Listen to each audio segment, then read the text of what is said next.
வணக்கம். இது அக்ஷரம் அக்ஷயம். இன்றைக்கி நம்ம விஷாரத் உத்ராத்தில் பஞ்சவட்டி அதில் இருக்கக்கூடிய மூணாவது சந்தர்ப்ப சகித் வியாக்கியா கீஜியே அது பார்க்க போகிறோம்.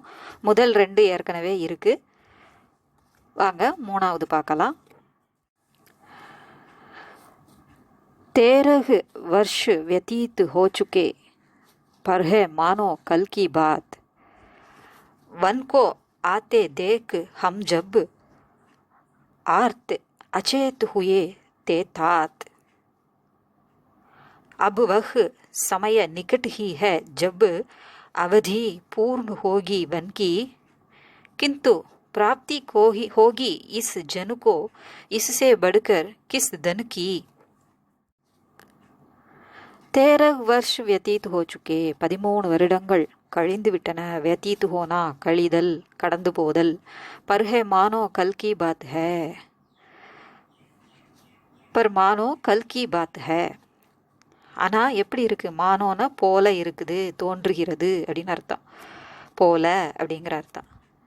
நேற்று தான் நடந்த மாதிரி இருக்குது. கல்கி பாத்து ஹே, நேற்று தான் நடந்த மாதிரி இருக்குது. இப்போ தான் நாங்கள் ஊர்லேருந்து கிளம்பி வந்த மாதிரி இருக்குது.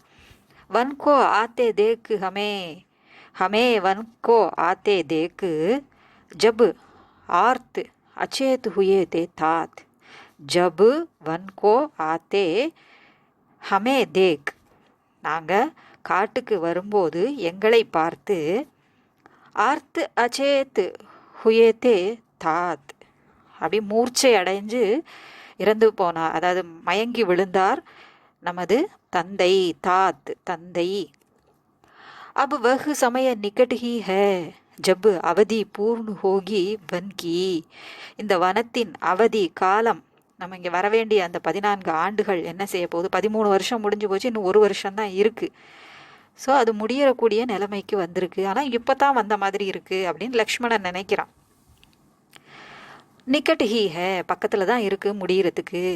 किंतु प्राप्ति होगी इस जन को इससे बढ़कर किस धन की, இங்கே இருக்கக்கூடிய ஜன் மக்கள், பிராப்தி ஹோகி யாருக்கு கிடைக்கும்? இங்கே இருந்த மக்கள் போல மக்களை நம்ம எங்கே பார்க்க முடியும்? வேற எங்கேயும் பார்க்க முடியாது. கிந்துன்னு ஆனால், இஸ்ஸே படுக்கர் இவங்களை விட, இப்படிப்பட்ட மனிதர்களை விட அங்கு மாளிகையில் செழித்து இருக்கக்கூடிய செல்வங்கள் எல்லாம் பெருசா என்ன அப்படின்னு அவன் நினைக்கிறான். யாரு? லக்ஷ்மணன். இப்போ சந்தர்ப்ப சகித் வியாக்கியா பார்ப்போம். ஏ பங்கியா பஞ்சவட்டி கண்ட காவிய சே லீ கயி ஹே. பஞ்சவட்டி அப்படிங்கிற கண்டகாவியிலிருந்து ஏ பங்கியா இந்த வரிகள் எடுக்கப்பட்டுள்ளன. லீ கயி ஹே எடுக்கப்பட்டுள்ளன. தி கயி ஹே அப்படியும் சொல்லலாம், கொடுக்கப்பட்டுள்ளன. இஸ்கே கவி ஸ்ரீ மைதிலி சரண் குப்த் ஹே. இதனுடைய கவிஞர், இதை எழுதிய கவிஞர் மைதிலி சரண் குப்த். சந்தர்ப், எந்த சந்தர்ப்பத்தில் இந்த லைனு சொல்லப்படுது? इन पंक्तियों में कवि ने पंचवटी में रहने वाले लोगों के महत्व पर प्रकाश डालता है. மைதிலி சரண் குப்து இந்த வரிகள் மூலமாக பஞ்சவட்டியில் வசிக்கக்கூடிய மக்கள், அவங்களுடைய மகத்துவம், சிறப்பு, மேன்மை என்ன அப்படிங்கிறத நமக்கு பிரகாஷ் டால்தா ஹே, ஹைலைட் பண்ணி காமிக்கிறாரு. पंचवटी में एक पर्णकुटीर के सामने शिला पर बैठकर लक्ष्मण इस प्रकार कुछ सोचते रहते हैं. நம்ம இது வரைக்கும் பார்த்த எல்லா ஐயார்ஸுமே அவர் நினச்சிக்கிட்டு இருக்கிறது தான். பஞ்சவட்டியிலேயே முக்கால்வாசி அவர் நினைக்கிற மாதிரி தான் போகுது. அதுக்கப்புறம் தான் கொஞ்சம் காமிக்கிறாங்க இல்லையா? விடியும் போது தான், அந்த விடியக்கூடிய அந்த நள்ளிரவு நடு நிசிக்கு அப்புறம் தான், சூர்பனகை வந்த பிறகு தான் அடுத்தவங்களோட என்ட்ரி வருது. அது வரைக்கும் நம்ம இஆர்சி அவருடைய நினைவுகளில் தான் போய்கிட்டு இருக்கு. ஸோ அந்த கல்லில் பர்ணக்குட்டீரில் அவங்க இருக்கக்கூடிய பர்ணக்குட்டீருக்கு எதிரில் ஒரு கல் மேலே ஒரு குட்டி பாறை மாதிரி இருக்குது, அந்த திண்டு மாதிரி இருக்குது. அதில் உட்காந்து லக்ஷ்மணன் இதை இவ்வாறு யோசிக்கிறான் அப்படின்னு சொல்கிறாங்க. அவன் யோசிக்கிற மாதிரி மைதிலி சரண் குப்து இந்த லைனை எழுதியிருக்கிறாரு. व्याख्या. चांदनी रात में पर्णकुटीर के सामने शिला पर बैठकर लक्ष्मण मन ही मन कुछ सोचते रहते हैं. ஏற்கனவே சொல்கிறது தான் வியாக்காலையும் இன்ட்ரொடக்ஷனாக ஆரம்பிச்சிருக்காங்க.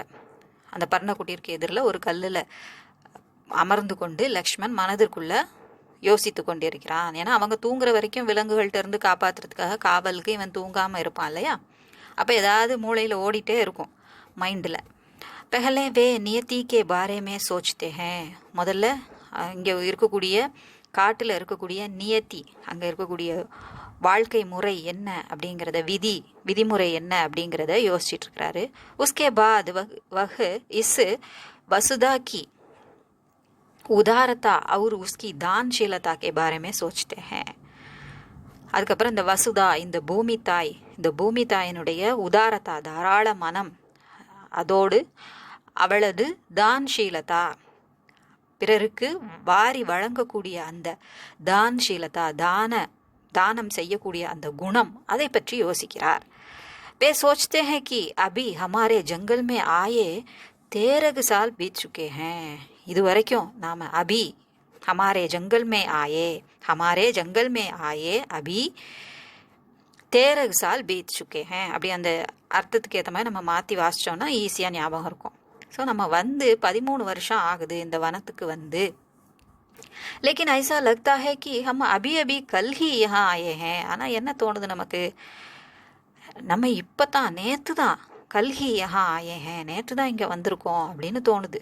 हमें वन भेजने के लिए भी कोई उस समय तैयार नहीं थे. இந்த காட்டுக்கு அனுப்புறதுக்கு அந்த சமயத்தில் ஒருத்தர் கூட அந்த நேரத்தில் தயாராக இல்லை, ஏற்றுக்கொள்ளலை. पिताजी तो वनवास की बात सुनकर बहुत पीड़ित हुए और वे बेहोश होकर जमीन पर गिर पड़े थे. ஆனால் இப்படி காட்டுக்கு பையங்க போக வேண்டியிருக்கே அப்படின்னு நினச்சி பிதாஜி, தந்தை கூட என்ன செஞ்சார், மயங்கி, அவரால் தாங்க முடியாமல் வருந்தி மயங்கி, பேஹோஷ் ஹோகர், ஹோஷ்னா நினைவோடு இருக்கிறது, பேஹோஷ்னா நினைவு இழத்தல், அதான் மயங்கி விழுதல், தரையில் வீழ்ந்தார். अब वनवास पूर्ण होने का समय निकट ही है. அவர் இதை நினச்சி எவ்வளோ கஷ்டப்பட்டிருப்பார். எல்லாரும் அங்கே போய் கஷ்டப்படுவாங்களே எல்லாரும் நினச்சி எல்லாரும் அனுப்பவும் யோசிச்சாங்க. அத்தோட அப்பாவும் அந்த அளவுக்கு ஆகிட்டாரு, ரொம்ப நொந்து போயிட்டாரு அப்படிங்கிறத நினைக்கிறாரு. அப்போ வனவாஸ் பூர்ண ஹோனேக்கா சமய, இப்போ வனவாசம் முழுமை அடைவதற்கு உரிய காலம் பக்கத்தில் தான் இருக்குது, இன்னும் 1 வருஷம்தான் இருக்குது. यहाँ आने के बाद यहाँ के पशु पक्षियों के साथ रहने से सीता का मन संतोष से भरा हुआ है. ஸோ இங்கே வந்த பிறகு இங்கே அந்த பசு பக்ஷி மிருகங்கள் மற்றும் பறவைகளுடன் வாழ்கிறதுனால சீதாவோட மனசில் அவ்வளோ சந்தோஷம் நிரம்பி இருக்கு. அதாவது தன்னுடைய அண்ணிய சொல்கிறாங்க.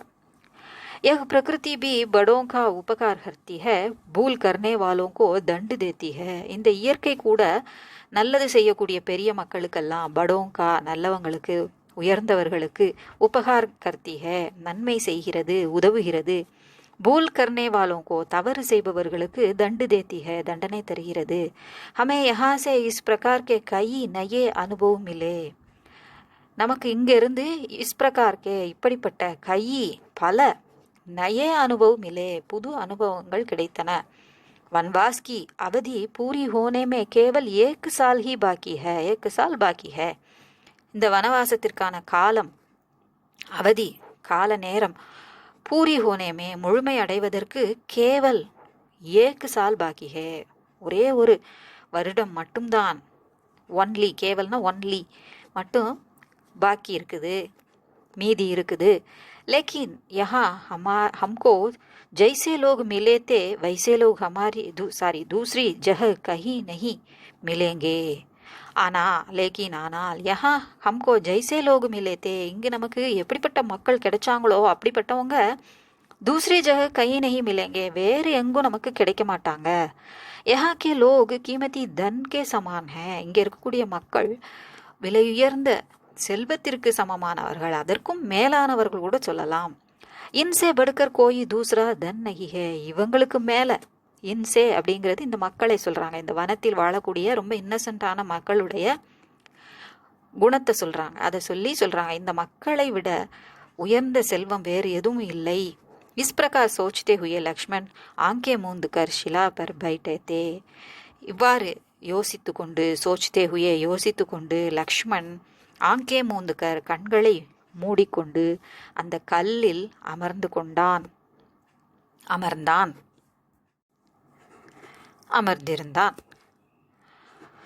ஸோ இது உங்களுக்கு யூஸ்ஃபுல்லாக இருந்திருக்கும்னு நினைக்கிறேன். இப்படி ஒவ்வொன்றா டைம் கிடைக்கும்போது நான் அப்லோடு பண்ணுறேன். இப்போதைக்கு இருக்கிறத நல்லா படிச்சுக்கோங்க. பிடிச்சிருந்தா லைக் பண்ணுங்கள், ஷேர் பண்ணுங்கள், சப்ஸ்கிரைப் பண்ணுங்கள். நன்றி, வணக்கம், தன்யவாத்.